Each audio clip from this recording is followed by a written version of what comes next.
Hey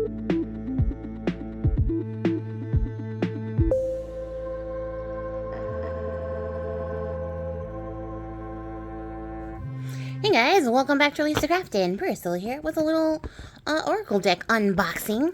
I have been mining my wish list for Oracle decks and tarot decks that I have forgotten I wanted. And I came across this one, and after looking at it, I was like, well, how come you didn't buy it? Crazy? Like, you need this. I absolutely am enamored with the art style. It's different than the other decks that I own. So I was like, you have to get this, and we're just gonna crack it open. So what I got was the Wild Woman Oracle by Cheyenne Zarate, and it says on the back, the essence of the Wild Woman Oracle is feminine, dark, witchy, wise, mystical, spiritual, whimsical, authentic, educational, and empowering, which is all the things I love. So I had to get it. There was no way I could not get it. It was just like a destiny thing. I don't know why it got buried in my wish list, because I would have thought I pushed this to the top, but I didn't. But now we have it. So, like, that saga has ended. Clearly, this was now the time to get it, so we got it. And it's, like, shiny. It's like a brushed metal on this, like, box, and that's pretty cool. I like this effect a lot because this image is matte, and then there's the metallic in the background. There's my ring light, which is pretty neat, and that carries over even onto this other side. So that's a neat little, like, effect. It makes the box feel very fancy. There is the inside. Little first looks here. I like this pattern a lot. And there's even, like, that detail carrying through on all sides of the box. So let's see. There's the book. And the cards go to the edges, and there's no, like, cardboard barrier. So this is easily one of my favorite boxes. This is a advertisement. We got a nice little meaty book here. And it's got, like, nice detailing with the branches and stuff, and it looks like every card has its picture in here. I'm not going to look at that too closely, but there's a lot written down in here. So let's just see one. I'm going to cover that up. I don't want to see it, but there's a section for the message, and then like a bit about the story, and then the symbolism behind that. So this is going to be like a meaty deck. There's a lot to that, like to each of the cards to go through, so I'm excited for that. And then, here we go.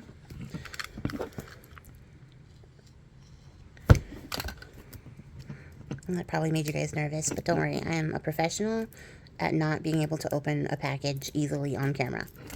There we go.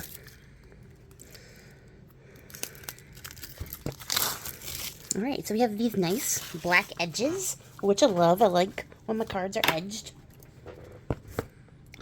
There is the card back. So very pretty, carrying through with that motif that's on the box. So that's really nice. I'm glad we got to see more of that. And then a little moon in the center. I like that touch too. And then we have the front of it, and they are also that same like brushed metal effect. I don't know if I'm going to be able to pick it up like I could on the cover, but you can see they're very shiny. But the card itself has that same like metallic look to it, which is really nice. I really like that. I like this. I like this style. I like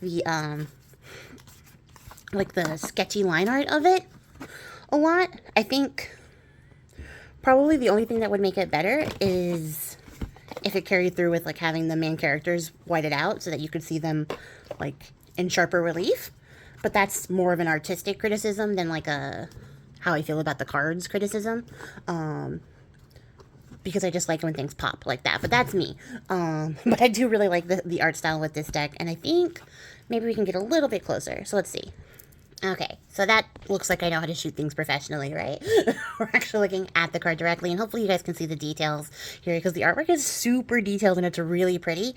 Also want to point out that on camera, for what I'm seeing, it looks a lot lighter than it is. It's actually more like in a rosy gold copper tone than it is on this camera, because the camera's pulling like a really light brass, almost champagne, but not quite, color, but it's actually like a rosy coppery gold tone than what I just said. Just in case you wanted to get these and then you're disappointed that they don't look the same in person. That's why the camera's changing the colors. So I really like these cards. These are so pretty. let's get into it. For those of you who aren't familiar, just in case, because I don't think I ever really explained it, or maybe I have, but it has been a while. An oracle deck is different from a tarot deck in that they don't follow the same card style formats. They don't have a major arcana, they don't have a minor arcana. There's not 78? 72? Why do I can never get it straight.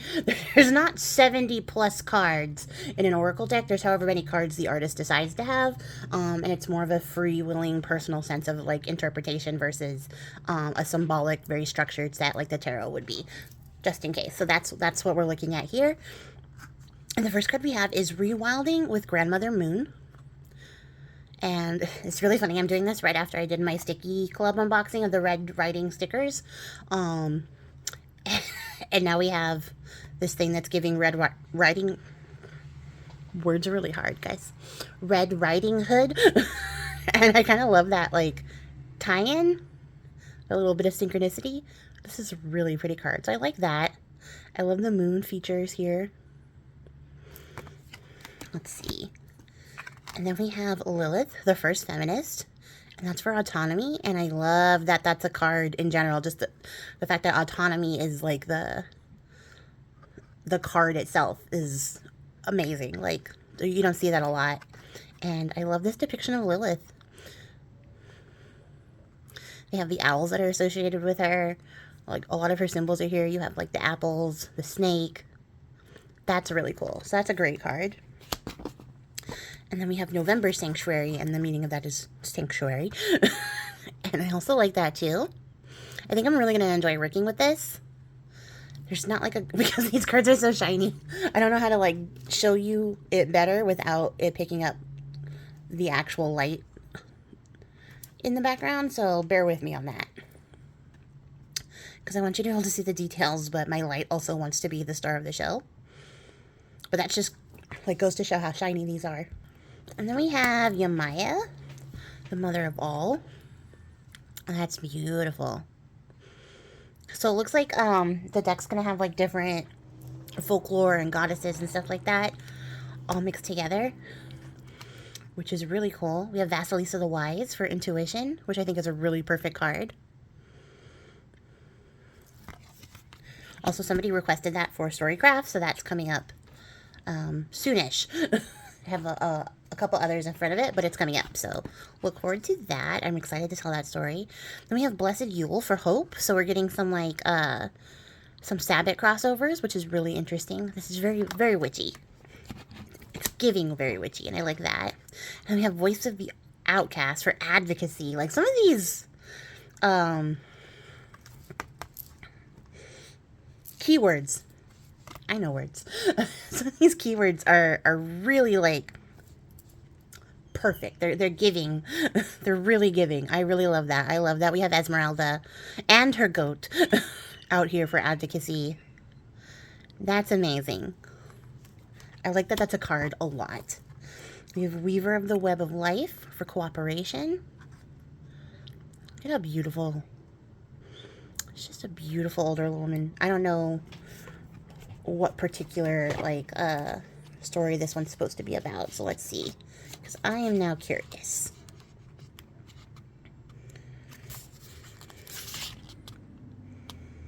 Grandmother Spider. I should have known that. I should have put those two together. I know the story for Grandmother Spider, and I just don't have the brain cells to rub together today. Look how beautiful that is. I love this card. These cards are really nice, guys. I hope that you guys are enjoying these like the way that I'm enjoying it. But we have Branwen of the Starlit Ostara for New Beginning. And as we are approaching Ostara, this is the perfect time to get this card, I think. Very lovely. This art style is really different to like the other art styles that I normally drawn to. But something about it made me go like, you have to have this. And that's how it ended up there. And here we have the Creatrix for creativity. And her craft space is cleaner than my craft space, which is impressive. Props to her for being able to achieve that. But I love this. I like how her space is like witchy, but also like very bookish. See, like it's not super clean because she's got a spider hanging out there, but like spiders are friends most of the time. I don't know if I'd be chill with one like nesting underneath my desk, but it could nest in the corner somewhere I couldn't see it. That would be cool. And then we have Artemis, She of the Wild, for Mercy, which is really interesting.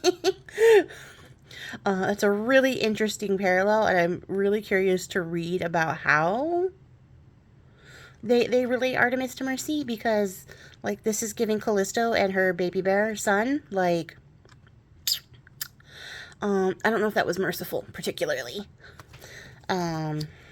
And in fact, I just read about that in Atalanta. We did that for book club last month, and that story comes up, and it was not a mercy. It was a punishment, but that's interesting.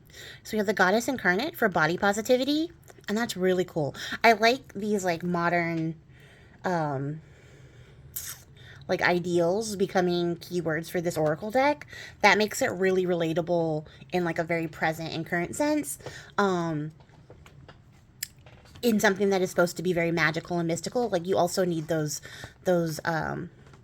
things to be present in today's context, and I like that. I like bringing the past together with our modern, like, depictions and viewpoints. So I really like seeing these keywords pop up here. And then we have Anastasia for self-discovery.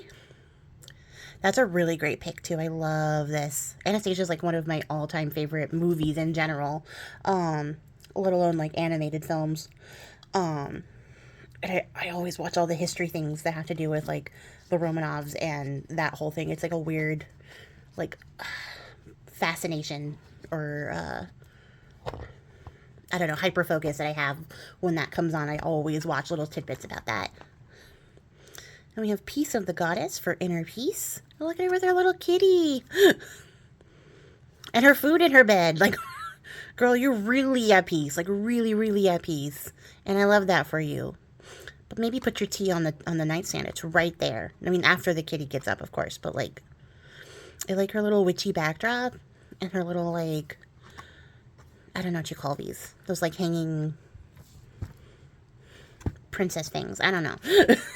I don't know any words today. I don't know what happened. I woke up today, and I have 6 brain cells, and I used 4 of them to make breakfast. So here we are.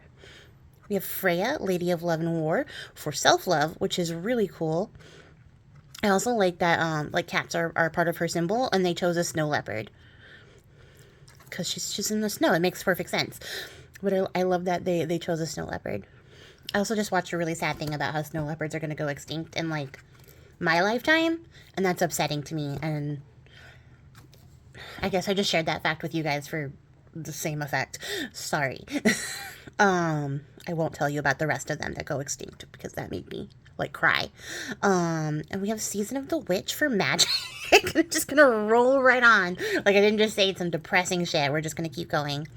Oh, and it has a quote from the craft. We are the weirdos, mister. I love this deck, you guys. It does a really good job of walking the line between modern and the past. And, like, I really love this. Rise of the Inner Warrior. Solidarity. That's amazing. Amazing, amazing, amazing. This might be my favorite card in the deck. That's a beautiful card. And we have Witch of the Winter Woods for healing. She's out there brewing her spells. Her cat joined her. And the owl. A lot of, like, tie-ins and, like, overlapping elements between the cards too, which I love. And then we have Persephone for maturity. And yeah, this gives that. That definitely gives that. It looks like we have Persephone in her role as Dread Queen of the Underworld. And she's really come to, like, embody that and encapsulate that. It's giving maturity. Then we have the Call of the Siren for sexuality. That's very cool. Very interesting. Also, it's a whale in the background. So, like, who's the siren?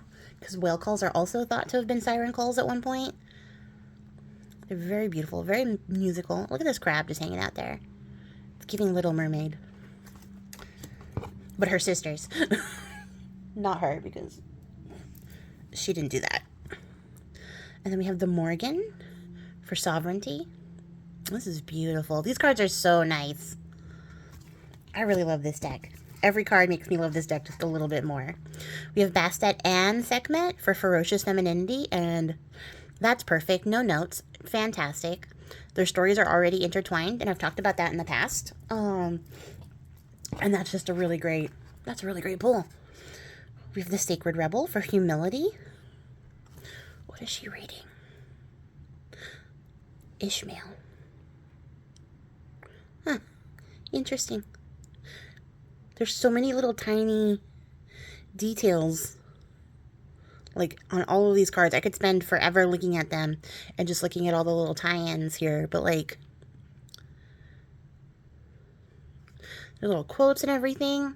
I really love these cards. They're very like multifaceted.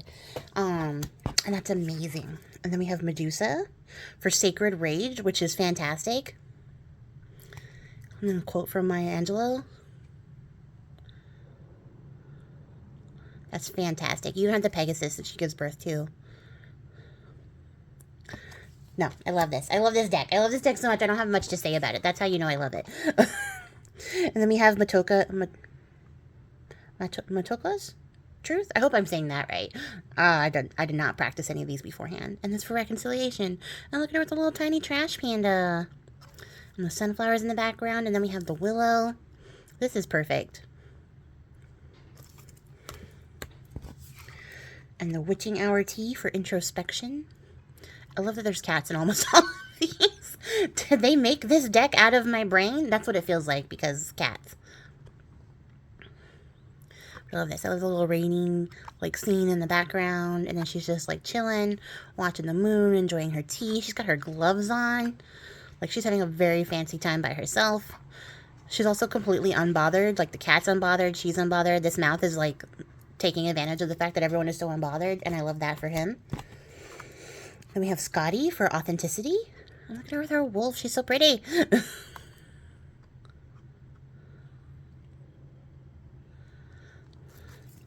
Such a cool card. And we have Moonlit Dance for feminine energy. Yeah, this deck is for the ladies, and I love that. I love this deck so much. And it should be for the ladies because it's the Wild Woman Oracle. Look, even this fox is dancing around in the background. Like, they're having a great time out there. And then we have January's Rebirth.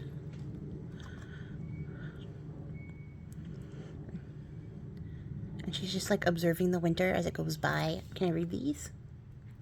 The Inner Sky, Animal Speak. All right. So she's doing some research. Writing in her journal. She's got her candle and her tea, being very meditative while the winter goes by. Doing some inner work, which is awesome. Very great. And then we have I Am Whole for wholeness. And I love this. This is such a pretty card. All of these cards are really pretty. Time of the Black Jaguar for destruction. Oh, there it is. It's very dark. But there's the jaguar. And then we have Ayn, the fairy queen, with like her swan companion in the background. And these like mossy boulders and stuff are really cool. All this little tiny like intricate like line work and stuff, like all those are individual pen marks, and that's crazy to me. Like this artist is very good, very amazing, and has much more patience than I do because it couldn't be me. Can't do it. And then we have Hecate, the Queen of the Crossroads, for the unknown, which I love. And she has her torch there. There's the crossroads back there.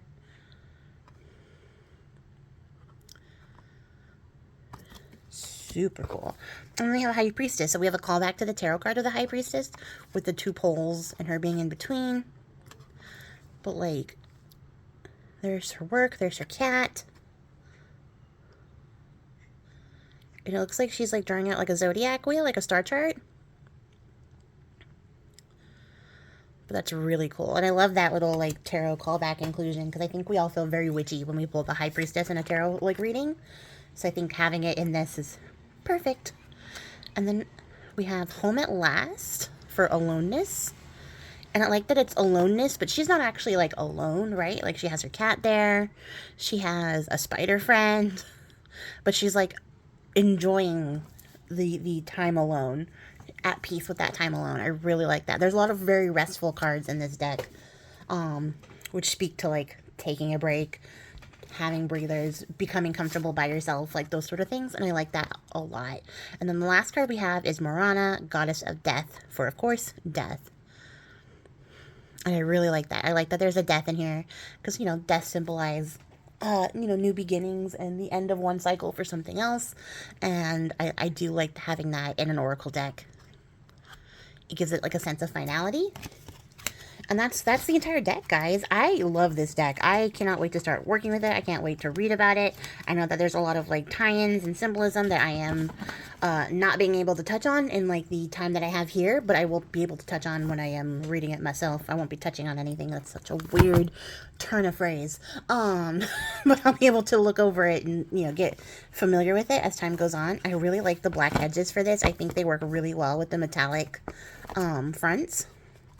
It's a very beautiful deck. It's a very nice looking deck, and I'm looking forward to working with it. Let me know what you guys thought down below. And, you know, if there's, like, a deck that you've been curious about, I might also have been curious about it. So, like, let me know if there's something you want me to unbox and review on the channel so you can get a peek at it before making any decisions. Because I'm open to suggestions. Like I said, I'm just going through my wish list right now, trying to whittle that down a little bit, but I'm also open to suggestions, and what you might be thinking about might also be on my wish list, because it's lengthy. It's definitely more decks than I can unbox in a year, so, like, there's probably a very high chance that there's some crossover there. But I would be interested in looking at decks that you guys want to see too. So if there's something you're curious about, let me know, and I will either add it to the list or, you know, move it up the list so that we can look at it together. But yeah, that's going to be it for me, guys. I will catch you guys all in the next one. Thank you so much for watching. I appreciate your faces. And until next time, don't forget to subscribe to my Patreon, or maybe just look at it. Bye!